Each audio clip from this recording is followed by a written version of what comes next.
ఇక ఆవుతలేడు, ఇక ఆడికెళ్ళి నేనెందుకు చాలా పొడుగు అయిపోయినా పెద్దోన్న అయిపోయినా కూలగొడతా. మా సవితక్క కట 3 కొడుకులకు 3 బిల్డింగ్లు ఉన్నాయట. యాడునే చెప్పురా, మేమే దగ్గరుండి కెమెరాలు పెట్టి మేమే కూలగొడతాం. ఫామ్ హౌజులు మా సవితక్క బిడ్డకు కూడా ఉందట, మరిగా అది కూడా చూపెడితే అది కూడా కూలగొడతాం. ఇంకొక మాట అంటున్నాం, ముఖ్యమంత్రి గారు మాట్లాడితే పేరు తీసుకుంటా కూలగొడతా అంటున్నావు, నీ ఇష్టం, మాకు అభ్యంతరం లేదు. కానీ దయచేసి నేను ఒక విజ్ఞప్తి ముఖ్యమంత్రి గారికి చేసేది, రేవంత్ రెడ్డి నీ కళ్ళు చల్లబడతాయి అనుకుంటే మా దగ్గర ఉన్న బిల్డింగ్లకో వాటికో వీటికో కులగొట్టినాకన్నా నువ్వు శాంతిస్తావు అనుకుంటే బరాబర్ కులగొట్టు. కానీ ఆడికి బంద్ చేయి, ఆడికి కులగొట్టుడు బంద్ చేయి, పేదోళ్ళ కడుపుల కొట్టుడు బంద్ చేయి. మా ఇల్లు కులగొడితే నీ కడుపు చల్లబడుతుంది అనుకుంటే మా ఈ కులగొట్టు, ఆడికి ఆపేయి. పేదవాళ్ళకి మాత్రం కులగొట్టుడు దయచేసి ముట్టుకోకు. ఎందుకంటే ఇవాళ బాధ అనిపిస్తున్నది. ఓదికేమో రైతుల గోస ఇక్కడ ఇట్లున్నది ఊళ్ళల్లో. హైదరాబాద్ పోతేనేమో ఆ మూసికాడికి పోతే పాపం 30 ఏళ్ళు 40 ఏళ్ళు 50 ఏళ్ళకేంచి వాళ్ళని ఇవాళ ఆక్రమణదారులు అంటాడు ఒకడు, కబ్జాదారులు అంటాడు ఒకడు.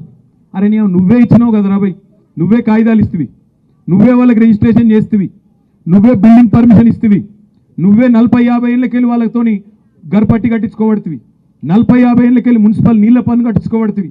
అన్ని పైసలు ఇన్ని రోజులు దొబ్బి తిన్నదేమో గవర్నమెంట్. ఇప్పుడేమో వాళ్ళు పేదవాళ్ళందరినీ పట్టుకొని ఇగో వీళ్ళు గరీబ్ గాళ్ళు, వీళ్ళకి ఏ దిక్కు లేదు, బుల్డోజర్ పంపిస్తా, కూలగొడతా, వీళ్ళు కబ్జాకోర్లు, అది ఇదని మాట్లాడుతూ ఉన్నాడు. నేను అడుగుతా ఉన్నా రేవంత్ రెడ్డి, ముదాలు నిజంగానే నీకు చిత్తశుద్ధి ఉంటే రెడ్డికుంటలో, కొడంగల్లోని రెడ్డికుంటలో ఎక్కడనైతే నీ సొంత ఇల్లుందో అది కూడా కుంటలనే ఉంది, దమ్ముంటే దాన్ని గూలగొట్టి పేదవాళ్ళ మీదకి రా అని చెప్పి నేను సవాల్ చేస్తా ఉన్నా. ఆ క్వాలిటీ చెక్ చేయనంత వరకు మనం అనగాదు. ఇంజనీర్ అంటే దేశాన్ని నడిపించేది ఇంజనీర్లు. ఫ్లైట్లో ఇంజన్ అయినా, ట్రైన్ ఇంజన్ అయినా, రోడ్లు వేసినా, బ్రిడ్జ్ కట్టినా, ఇరిగేషన్ కెనాల్ కట్టినా దేశానికి వెన్నుముక లాంటి వారు ఇంజనీర్లు. అందుకనే ఇంజనీర్ల మీద బాధ్యత ఎక్కువ ఉంది. మీరు శాంక్షన్ చేయగానే క్వాలిటీతో పనిచేసి 100 సంవత్సరాలైనా చెక్కు చేయకుండా ఉండాలి. మరొకసారి మోక్షగుండం విశ్వేశ్వరయ్య గారు హైదరాబాద్ 1905లో వరదలు వచ్చినప్పుడు అప్పుడు నిజాం గారు వారు పిలిపిస్తే గండిపేట దగ్గర ఈసా నది ఉండే చిన్నది, అక్కడ గండిపేట రిజర్వాయర్ కట్టించి హైదరాబాద్ వరదలు వచ్చినా ఇబ్బంది లేకుండా ఉండాలని ఆ రోజు విశ్వేశ్వరయ్య గారి ప్లాన్తోనే అది కట్టిండు. ఆ మూసి తెలంగాణ నది మూసి వికారాబాద్లో పుట్టి దామర్చర్ల మండలంలో కృష్ణా నదిలో కలిసే ఏకైక తెలంగాణ రివర్, అది ఒరిజినల్ తెలంగాణ రివర్.